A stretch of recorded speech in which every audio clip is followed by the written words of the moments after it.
मैं रीना। आज हम सूर्य नमस्कार करने की सही विधि, लाभ, समय और सावधानियों के बारे में जानेंगे और साथ ही साथ यह भी जानेंगे कि कौन सूर्य नमस्कार कर सकता है और कौन सूर्य नमस्कार नहीं कर सकता। निरोग शरीर व अच्छे स्वास्थ्य की इच्छा रखने वाले लोगों को सूर्य नमस्कार प्रतिदिन करना चाहिए, क्योंकि इसके अभ्यास से हमारे शरीर के सभी जोड़ों, मांसपेशियों व आंतरिक अंगों की अच्छे से मालिश होती है। साथ ही साथ इसके अभ्यास से योगा अभ्यास भी अत्यंत सरल हो जाता है।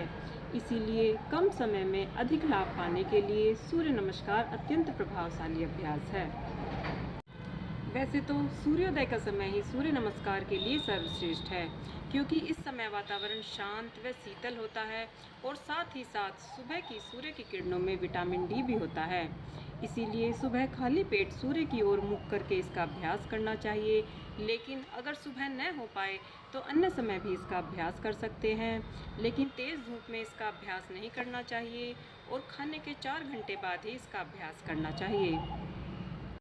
वैसे तो इसका अभ्यास किसी भी आयु वर्ग के व्यक्तियों द्वारा अपने शरीर की क्षमता अनुसार किया जा सकता है, लेकिन जो अधिक आयु के व्यक्ति हैं उन्हें अधिक तनाव के साथ इसका अभ्यास नहीं करना चाहिए। बस 1 या 2 ही आवृत्ति करनी चाहिए। साथ ही साथ 8 वर्ष से कम आयु के बच्चों के लिए भी यह अधिक आवश्यक नहीं है। हृदय रोग, आंतों की टीबी, हर्निया आदि के रोगियों को भी इसका अभ्यास नहीं करना चाहिए। अगर रीढ़ की हड्डी में कोई समस्या है तो योग गुरु के निर्देशानुसार ही इसका अभ्यास करना चाहिए। महिलाओं में मासिक धर्म में अति रक्तस्राव में भी इसका अभ्यास नहीं करना चाहिए। अपनी क्षमता अनुसार ही इसका अभ्यास करना चाहिए। अधिक बल लगाकर इसका अभ्यास बिल्कुल नहीं करना चाहिए।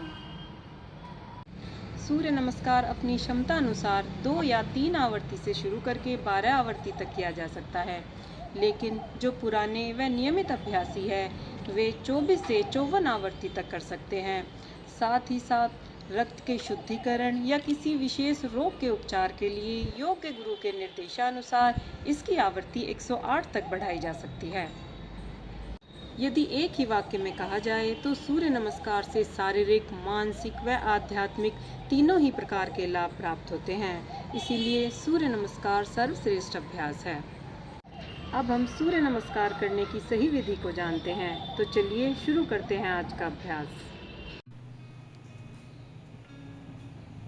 सबसे पहले दोनों पैरों को मिलाकर सीधे खड़े हो जाएं।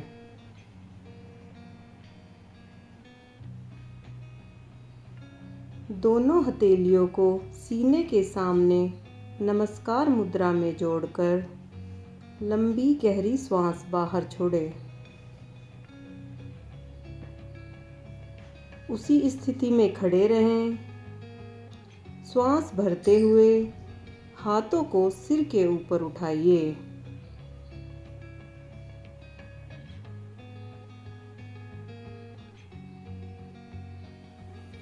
दोनों भुजाओं की दूरी कंधों की चौड़ाई के बराबर हो।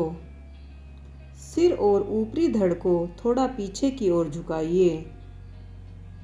थोड़ी देर रुकिए। अब श्वास छोड़ते हुए सामने झुकते हुए हाथों को जमीन पर दोनों पैरों के बगल में टिकाइए। हो सके तो माथे से घुटने को स्पर्श करने की कोशिश करें। पैरों को न मोड़ें और जोर भी न लगाएं, सामर्थ्य अनुसार करें।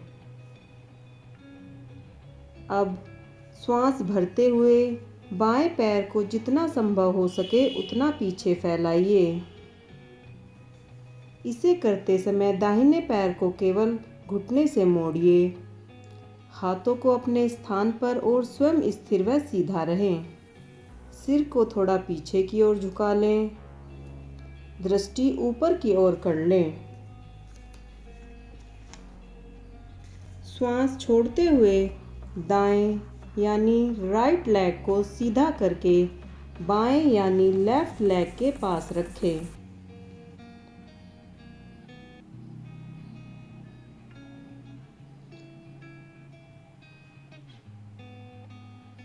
नितंबों को ऊपर उठाइए और सिर को भुजाओं के बीच में से अंदर की ओर लाइए।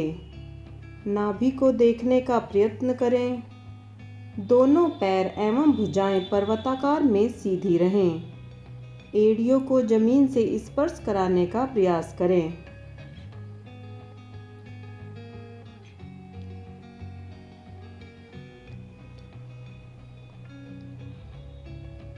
शरीर को भूमि पर इस प्रकार लेटा दीजिए कि दोनों पैरों की उंगलियां, दोनों घुटने, सीना, दोनों हथेलियां तथा ठुड्डी जमीन को स्पर्श करें। नितंब और अमाशय यानी पेट जमीन से थोड़ा ऊपर उठा रहे। श्वास बाहर ही रुका रहना चाहिए। अब श्वास लेते हुए हाथों को सीधा करते हुए कमर से ऊपरी भाग के शरीर को ऊपर उठाइए। सिर को पीछे की ओर यथासंभव झुकाइए।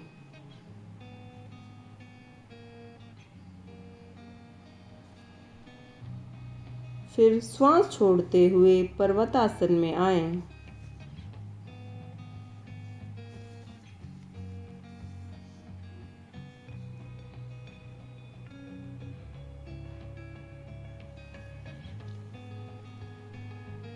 अब बाएं पैर को हाथों के पास लाएं। पहले दायां पैर आगे था, अब बायां पैर आगे आएगा। इसके बाद दाएं पैर को भी आगे ले आएं।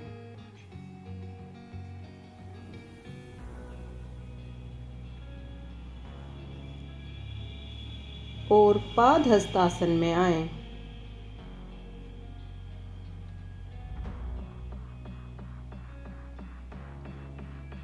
इसके बाद श्वास भरते हुए हाथों को ऊपर उठाएं।